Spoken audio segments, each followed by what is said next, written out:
दोस्तों नमस्कार।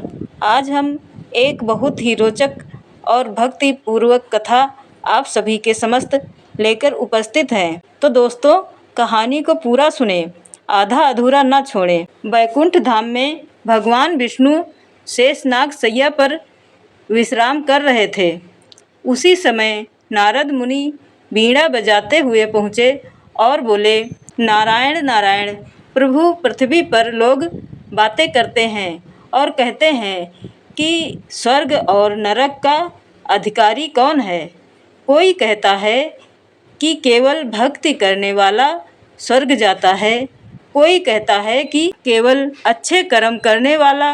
अब सच्चा अधिकारी कौन, यह तो आप ही बता सकते हैं। भगवान विष्णु ने मुस्कुराकर कहा, यह प्रश्न धर्मराज ही सुलझाएंगे। तुरंत ही धर्मराज प्रकट हुए और प्रणाम करके बोले, प्रभु आदेश दीजिए। विष्णु जी ने वह प्रश्न धर्मराज के सामने रखा। धर्मराज गंभीर स्वर में बोले, प्रभु मैं प्रतिदिन असंख्यक आत्माओं का लेखा देखता हूँ। जो सत्य, दया, दान और धर्म का पालन करता है वह स्वर्ग जाता है। जो छल, हिंसा और पाप करता है वह नरक का अधिकारी है। मेरे यहाँ केवल कर्म का लेखा चलता है।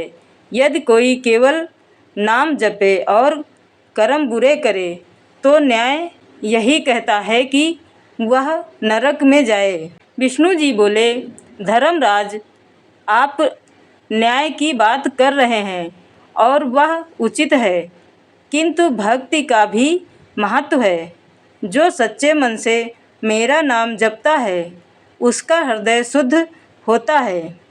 जब मन शुद्ध होता है तो कर्म भी स्वतः धर्ममय हो जाता है। इसलिए केवल कर्म नहीं, भक्ति भी आत्मा के उद्धार का मार्ग है। धर्मराज बोले, प्रभु यदि ऐसा है तो पापी व्यक्ति जीवन भर दुष्कर्म करे और अंत समय में आपका नाम ले तो सीधा स्वर्ग चला जाएगा, यह न्याय नहीं होगा। विष्णु जी ने उत्तर दिया, अंत समय में सच्चे मन से स्मरण करना बहुत कठिन है।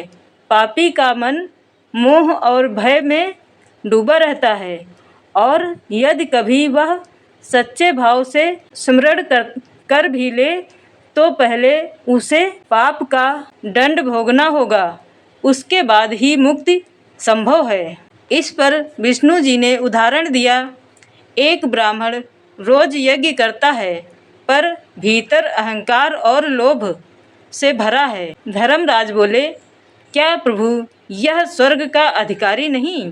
विष्णु जी बोले, सही, क्योंकि उसकी भक्ति शुद्ध नहीं है। एक किसान बड़े यज्ञ नहीं कर पाता पर दया करता है, सत्य बोलता है और मेरा नाम लेता है। धर्मराज उसके पुण्य उसे स्वर्ग दिलाएंगे और उसकी भक्ति उसे वैकुंठ तक पहुंचा सकती है। एक व्यापारी जीवन भर छल करता है पर मरते समय भय से नारायण नारायण कहता है। धर्मराज जी बोले, प्रभु वह नरक जाएगा और दंड भोगेगा। विष्णु जी ने कहा, हाँ, किंतु यदि स्मरण सच्चा है तो दंड भोगने के बाद मुक्त होगा। एक साधु तप करता है पर भोजन के लोभ में झूठ बोल देता है, उसका तप अधूरा हो गया। हाँ, भक्ति बिना सत्य व्यर्थ है।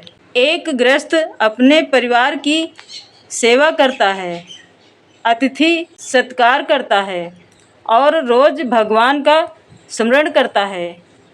ऐसा व्यक्ति स्वर्ग का अधिकारी है और वैकुंठ तक जा सकता है। एक राजा प्रजा का कल्याण करता है, न्याय करता है पर भगवान का नाम नहीं लेता। धर्मराज बोले, न्यायपूर्ण कर्म के कारण स्वर्ग मिलेगा पर मोक्ष नहीं, क्योंकि भक्ति के बिना। विष्णु जी बोले, स्वर्ग मिलेगा पर मोक्ष नहीं, क्योंकि भक्ति के बिना परम सत्य नहीं मिलता। लंबे समय तक तर्क वितर्क चला। अंततः धर्मराज बोले, प्रभु अब मैं समझा, केवल कर्म अधूरे हैं क्योंकि उनमें अहंकार आ सकता है। केवल भक्ति अधूरी है क्योंकि उसमें कर्म का अभाव हो सकता है। सच्चा अधिकारी वही है जो दोनों को साथ लेकर चले।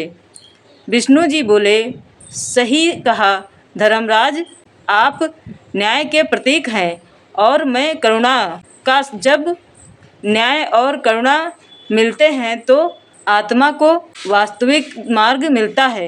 नारद मुनि प्रसन्न होकर बोले, नारायण नारायण, अब यह सत्य स्पष्ट हुआ कि स्वर्ग और नरक का असली अधिकारी वही है जो धर्मपूर्ण कर्म और सच्ची भक्ति दोनों करे।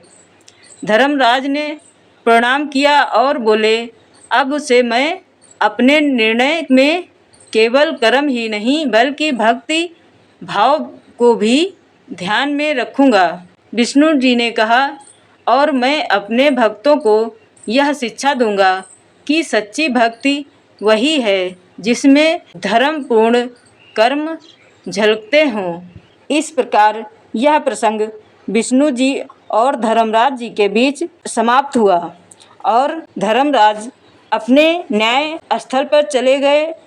नारद जी अपने नारायण नारायण जपते हुए भ्रमण करने लगे। तब विष्णु जी मुस्कुराते हुए कहने लगे, सच्चा धर्म और सच्चा कर्म वही है जो मनुष्य अपने जीवन में अपने परिवार में रहते हुए ग्रस्त जीवन को जीते हुए सत्कर्म करे और भगवान को भी स्मरण करे। धन्यवाद दोस्तों। यह कहानी आपको कैसी लगी कमेंट करके ज़रूर बताएं और हम मिलेंगे एक और ऐसी ही नई कहानी के साथ। तब तक के लिए नमस्कार, धन्यवाद।